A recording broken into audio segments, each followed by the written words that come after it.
तो बच्चों, आज के इस लेक्चर में हम लोग बात करेंगे एक तो वर्ण विक्षेपण की और दूसरी बात करेंगे कोणीय वर्ण विक्षेपण की।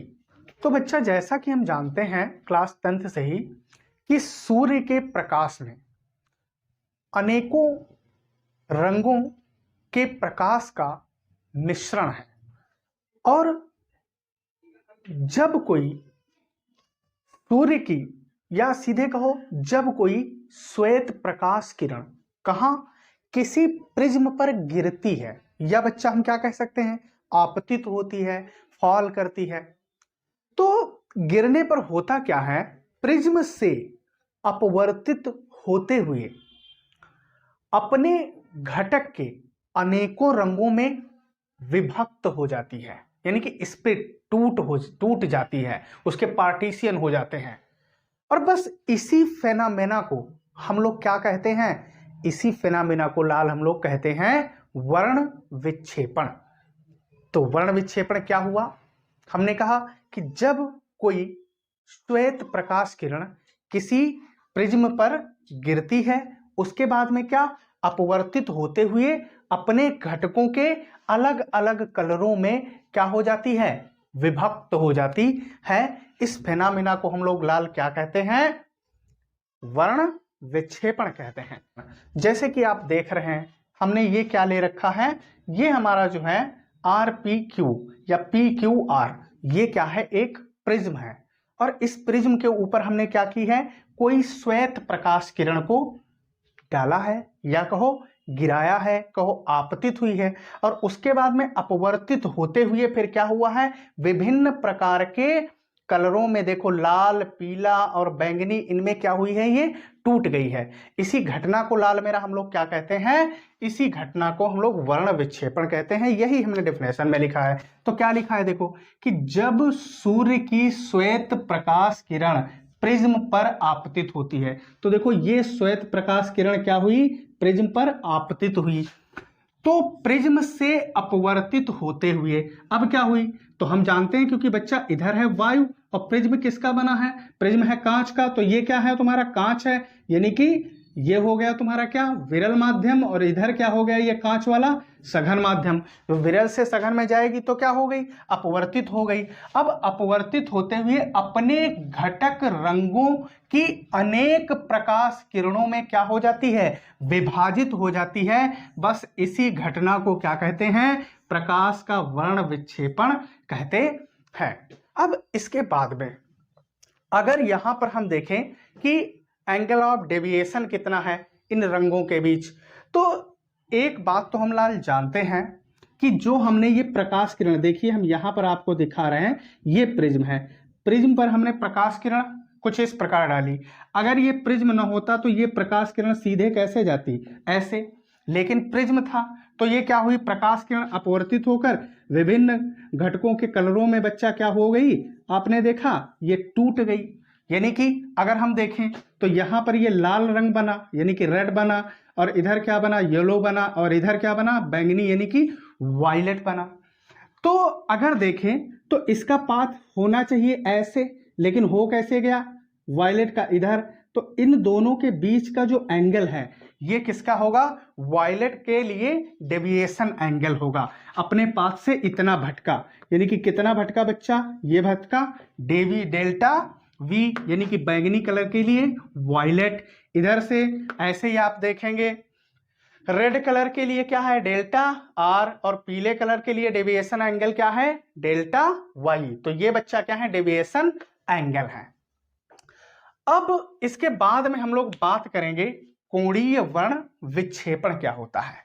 कोणीय वर्ण विक्षेपण क्या होता है, तो बच्चा देखिए कोणीय वर्ण विक्षेपण किन्हीं दो रंगों की निर्गत प्रकाश किरणों के बीच के कोण को उन रंगों के बीच कोणीय वर्ण विक्षेपण कहते हैं। कैसे, तो देखना, ध्यान से देखना, यहां लाल है, पीला है और बैंगनी है, इसमें से चाहे तुम लाल पीला ले लो, चाहे पीला बैंगनी ले लो, चाहे लाल बैंगनी ले लो, कोई भी ले लो, और दो हैं तो ये दो किरणें हैं। तो जैसे कि हमने चित्र में अपने लाल और बैंगनी ले रखा है, तो ये जो लाल प्रकाश किरण है बच्चा, इसको हमने क्या किया, पीछे बैक किया, फिर बैंगनी प्रकाश किरण को क्या किया, बैक किया, और ये जो दोनों जिस बिंदु पर काटती हैं वहां पर क्या बना, एक कोण बना या कहो एंगल बना। ठीक है, तो ये जो कोण बना हमने मान लिया क्या है, ये कोण थीटा है, और इसी कोण थीटा को लाल मेरा हम लोग क्या कहते हैं, इसी को कहते हैं कोणीय वर्ण विक्षेपण।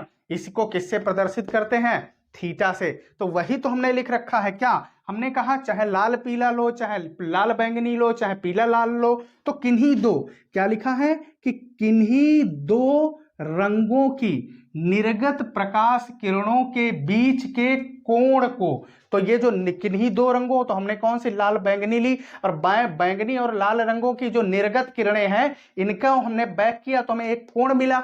बस इसी कोण को लाल मेरा हम लोग क्या कहते हैं, इसी कोण को कोणीय वर्ण विक्षेपण कहते हैं। क्या कहते हैं, उन रंगों की कोणीय वर्ण विक्षेपण कहते हैं। और इसे बेसिकली हम लोग थीटा से प्रदर्शित करते हैं, क्योंकि हमने ये कोण क्या बच्चा मान लिया यहां पर, थीटा। अगर तुम कह दो अल्फा है तो अल्फा से प्रदर्शित होने लगेगा फिर, तो बच्चा किससे, ये थीटा से इसे हम लोग प्रदर्शित करते हैं। अब यहां से देखिए इस प्रकार, या अर्थात, या अतः, या तब कुछ लिख दो, अतः कोणीय वर्ण विक्षेपण, यहां से बनेगा कोणीय वर्ण विक्षेपण, कोणीय वर्ण विक्षेपण थीटा बराबर, थीटा बराबर बच्चा क्या हो जाएगा, तो यहां से कौन सा हम ले रहे हैं, एक तो बैंगनी है हमारे पास, तो बैंगनी के बीच विचलन कोण क्या हमने माना है, डेल्टा वी।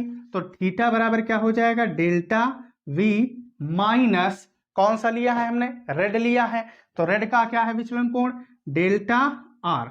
तो बच्चा ये क्या हो गया, थीटा बराबर delta we minus delta R हो गया। अब यदि प्रिज्म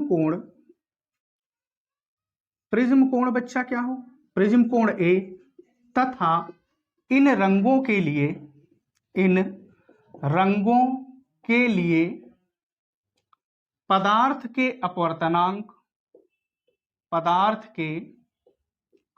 अपवर्तनांक क्रमशः हमने कहा एनवी तथा एनआर है। तब अब पतले प्रिज्म के लिए हमने एक सूत्र निकाल रखा है, प्रिज्म के अपवर्तनांक के सूत्र में पतले प्रिज्म के लिए। तो बच्चा प्रिज्म के अपवर्तनांक का सूत्र प्राप्त करना, अगर हमारा लेक्चर आपने नहीं देखा उसको जरूर देखिएगा। वहां से पतले प्रिज्म के लिए जो हमारा सूत्र निकल के आता है वो बच्चा कुछ इस प्रकार से होता है, वो सूत्र होता है डेल्टा एम बराबर ए एन माइनस 1। यहां पर ये डेल्टा एम जो है ये बच्चा क्या होता है, हमने क्या कहा, डेल्टा एम बराबर ए एन माइनस 1। तो यहां पर ये जो डेल्टा एम है ये क्या है, ये न्यूनतम विचलन कोण है, ए प्रिज्म कोण है, और एन क्या है, पदार्थ का अपवर्तनांक। ठीक है, तो बच्चा यहां से हम देखेंगे कि सबसे पहले हम किसके लिए लेंगे, अगर वॉयलेट के लिए, बैंगनी के लिए निकालें तो ये क्या बनेगा, डेल्टा वॉयलेट इक्वल, अब फार्मूला ए एन माइनस 1, तो ए तो वैसे लिखेंगे, और एन यहां पर बच्चा बैंगनी कलर के लिए अपवर्तनांक क्या हमने लिया है, एनवी, तो ए एन वी और माइनस का क्या हो जाएगा 1, क्या हो जाएगा ए एन वी माइनस 1। ये हमने किसके लिए निकाला है, बैंगनी कलर के लिए। बच्चा किसके लिए निकाला है, बैंगनी कलर के लिए। अब इसी प्रकार हम क्या करेंगे, अगर हम यहां से रेड कलर के लिए निकालें तो लाल रंग के लिए, तो बच्चा लाल रंग के लिए अगर हम देखेंगे तो देखिए लाल रंग के लिए यही बन जाएगा डेल्टा आर, यानी कि डेल्टा रेड इक्वल, तो प्रिज्म कोण तो ए ही रहेगा, और इधर से ये एन आर माइनस का बच्चा मेरा क्या हो जाएगा, एन आर माइनस 1। अब हम करेंगे क्या, इसको थोड़ी देर के लिए अगर हम कहते हैं ये समीकरण नंबर 1 है, तो अब हमें क्या करना, क्या है, डेल्टा वी और डेल्टा आर के ये जो मान है ये बच्चा कहां रख देना है, समीकरण 1 में रख देना है। तो यहां से हम क्या कहेंगे कि डेल्टा वी तथा डेल्टा आर के ये मान समीकरण 1 में रखने पर। तो बच्चा समीकरण 1 में रखो। तो देखो अब यहां से क्या हो जाएगा, थीटा बराबर, ये बनेगा थीटा बराबर क्या है, डेल्टा वायलेट।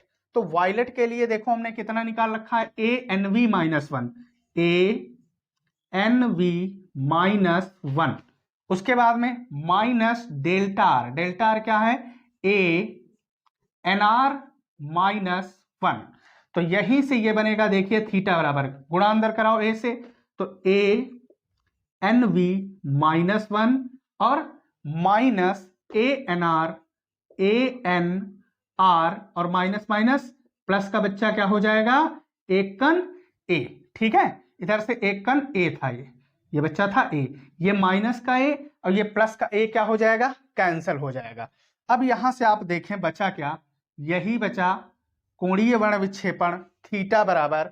अब देखिए ये बचा A N V minus A N R, ए दोनों में एलसीएम हो जाएगा, तो हम इसी को कहेंगे थीटा बराबर N V minus N R और इनटू क्या बच्चा आएगा, ए। ये हमारी क्या थी, कोणीय वर्ण विक्षेपण। ये था हमारा बच्चा कोणीय वर्ण विक्षेपण का व्यंजक। और एक बात और बता देते हैं तुमको कि वर्ण विक्षेपण जो है बच्चा, क्या हमने कहा, वर्ण विक्षेपण का कारण जो है, मीन्स वर्ण विक्षेपण क्यों होता है, इसका कारण क्या है, इसका कारण यह है कि किसी पदार्थिक माध्यम में विभिन्न रंगों की प्रकाश की चालों का अलग अलग होना। क्योंकि हर एक माध्यम में क्या होती, विभिन्न रंगों की जो प्रकाश चालें होती हैं ये अलग अलग होती हैं, या कहो बच्चा चालों का भिन्न भिन्न होना। क्या कि वर्ण विक्षेपण का कारण किसी पदार्थिक माध्यम में विभिन्न रंगों की प्रकाश की चालों का अलग अलग या फिर भिन्न भिन्न होना। तो बच्चों अगर आपको स्क्रीनशॉट लेना है तो आप स्क्रीनशॉट ले सकते हैं। और अब आशा करते हैं कि हमारा वीडियो आपको पसंद आया होगा। अगर हमारा वीडियो आपको पसंद आया है तो वीडियो को लाइक करिए, शेयर करिए और चैनल को सब्सक्राइब करिए। आज के इस लेक्चर में बस इतना ही, मिलते हैं अगले लेक्चर में। धन्यवाद।